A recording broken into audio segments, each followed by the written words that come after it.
بسم اللہ الرحمن الرحیم۔ محترم ناظرین کرام، آئیے قرآن سے پوچھتے ہیں کہ جب مشکلات آ پڑے، جب مصائب سامنے ہوں، جب آفات سامنے ہوں تو ہمیں کیا کرنا چاہیے؟ نجات کا کیا راستہ ہے؟ نجات کس طرح ملے؟ حضرت سیدنا عمر بن العزیز رضی اللہ تعالی عنہ، جن کا شمار خلفائے راشدین میں کیا جاتا ہے، اللہ تعالیٰ کے بہت بڑے ولی تھے، خلیفہ بھی تھے۔ ان کے زمانے میں زلزلہ واقع ہوا، زلزلہ آیا اور بڑی تباہی مچی۔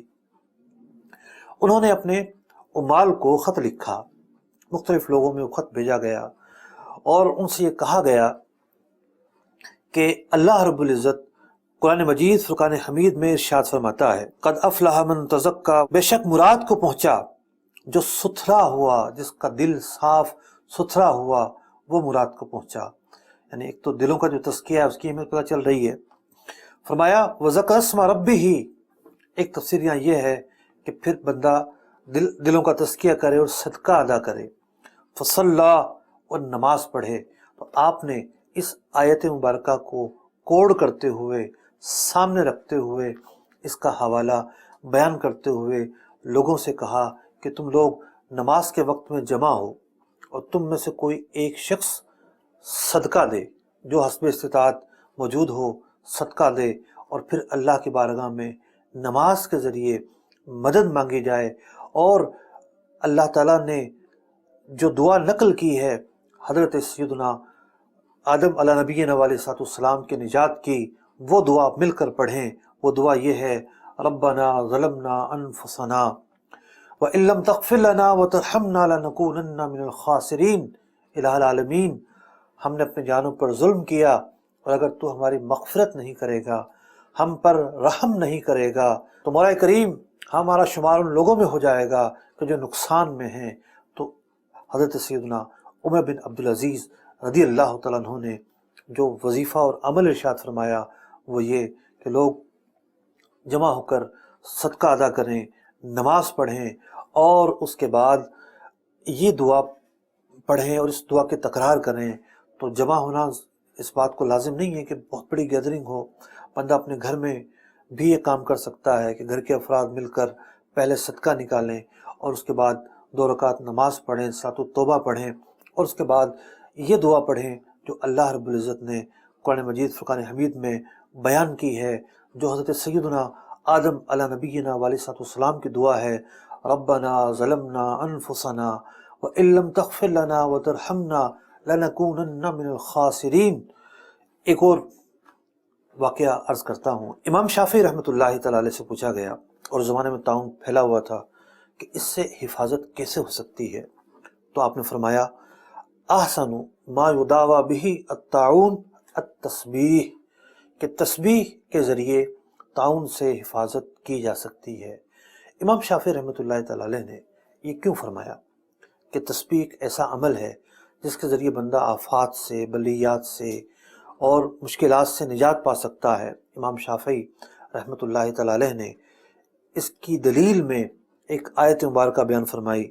آپ نے فرمایا اللہ رب العزت قرآن مجید فرقان حمید میں ارشاد فرماتا ہے، جب اللہ تعالیٰ نے حضرت سیدنا یونس علیہ نبینا علیہ السلام کے واقعے کو بیان کیا، سورہ صافات آیت نمبر 143، فرمایا لولا انہ کان من المسبحین، اگر حضرت یونس علیہ السلام تسبیح کہنے والے نہ ہوتے، اللہ کا ذکر کرنے والے نہ ہوتے، تو قیامت تک اس مچھلی کے پیٹ میں رہتے۔ تو حضرت یونس علیہ نبینا علیہ السلام نے کون سی تسبیح پڑھی؟ لا الہ الا انت سبحانک انی کنت من الظالمین، لا الہ الا انت سبحانک انی کنت من الظالمین، لا الہ الا انت سبحانک انی کنت من الظالمین۔ تو امام شافعی رحمۃ اللہ تعالی علیہ نے قرآن سے یہ استدلال کیا کہ تسبیح جو ہے وہ مشکلات سے بچاتی ہے، دشواریوں سے بچاتی ہے، پریشانیوں سے بچاتی ہے۔ برکت کی یہ دعا بھی ہے، یعنی حضرت یونس علیہ نبینا علیہ السلام کی دعا جو کہ آیت کریمہ کہلاتی ہے۔ اس کے علاوہ بھی تسبیح پڑھی جا سکتی ہے۔ آپ نے دیکھا ہوگا کہ یا سلاموں کے ختم ہوتے ہیں ہمارے گھروں میں جب کوئی مشکلات آ جائیں، تو اس کی بھی یہی وجہ ہے کہ اللہ کا جو ذکر ہے وہ انسان کے درمیان اور مشکلات کے درمیان رکاوٹ بن جاتا ہے، آڑ بن جاتا ہے، بندے کو پروٹیکٹ کرتا ہے، بندے کی حفاظت کرتا ہے۔ حضرت کعب رضی اللہ تعالیٰ عنہ فرماتے ہیں کہ سبحان اللہ کہنا عذاب سے بچاتا ہے۔ اور بہت ساری ایسی روایتیں ہیں کہ جس کے ذریعے پتہ چلتا ہے کہ اللہ کا ذکر کرنا مشکلات میں بہت زیادہ فائدہ مند ہے۔ محترم ناظرین کرام، قرآن پاک کی 2 آیات ہم نے سماعت کی، لیکن کیا آپ قرآن پاک کی آیات پڑھ رہے ہیں یا نہیں؟ کیا ان حالات کے اندر آپ تلاوت قرآن کر رہے ہیں یا نہیں؟ آج جو حالات ہیں اس میں روڈ ویران ہو رہے ہیں، مارکیٹیں بند ہو رہی ہیں، لیکن کیا آپ کے گھر میں چینل پر فلموں اور ڈراموں کے چینل بھی بند ہوئے یا نہیں؟ روڈوں پر تو سناٹا ہے، ویرانی ہے، لیکن آپ کے پاس جو ڈیجیٹل دنیا ہے، جو آپ کے موبائل میں ہے، جو آپ کے پاس مختلف ذرائع سے پہنچتی ہے، کیا ان کی رنگینیوں میں بھی کوئی ویرانی آئی کہ نہیں آئی؟ مقام غور ہے۔ اللہ تبارک و تعالیٰ کی طرف رجوع کریں، اللہ تعالیٰ کی یاد میں زیادہ سے زیادہ وقت صرف کریں۔ یہ دعائیں عرض کی ہیں، ان دعاؤں کی کثرت کریں۔ اللہ تبارک و تعالیٰ ہم سب کی حفاظت فرمائے۔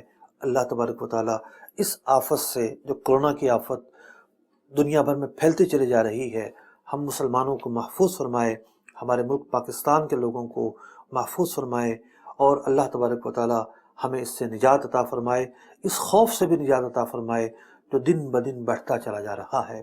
آمین بجاہ النبی الامین صلی اللہ تعالی علیہ وسلم۔